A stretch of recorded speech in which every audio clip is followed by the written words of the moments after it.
मित्रांनो, स्वागत आहे आपलं मराठी योजना या यूट्यूब चॅनलमध्ये। मित्रांनो, सर्वप्रथम आपण जर आमच्या चॅनलवर नवीन असाल तर आमच्या चॅनलला नक्कीच सबस्क्राइब करा की जेणेकरून येणाऱ्या नवनवीन व्हिडिओ, माहिती व अपडेट्स आपल्याला सर्वात आधी अशाच प्रकारे भेटत राहतील। मित्रांनो, मुख्यमंत्री माझी लाडकी बहीण या योजनेचा जो जुलै महिन्याचा हप्ता होता, या हप्ता वितरणाची तारीख ही आता फिक्स झालेली आहे।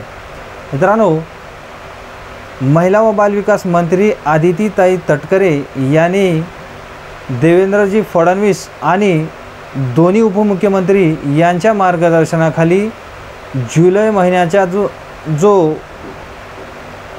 हप्ता होता, या हप्ता वितरणाची तारीख ही आता फिक्स केलेली आहे। याच्यामध्ये रक्षाबंधनाच्या पूर्वसंध्येला सर्व पात्र महिलांच्या खात्यामध्ये हे DBTद्वारे जुलै महिन्याचे 1500 रुपये हे वितरित केले जाणार असल्याची महत्त्वपूर्ण माहिती व अपडेट्स आपल्याला आम्ही पोहोचवण्याचा प्रयत्न केलेला आहे। तर भेटूयात नवीन व्हिडिओ, नवीन अपडेट्ससह। तोपर्यंत धन्यवाद।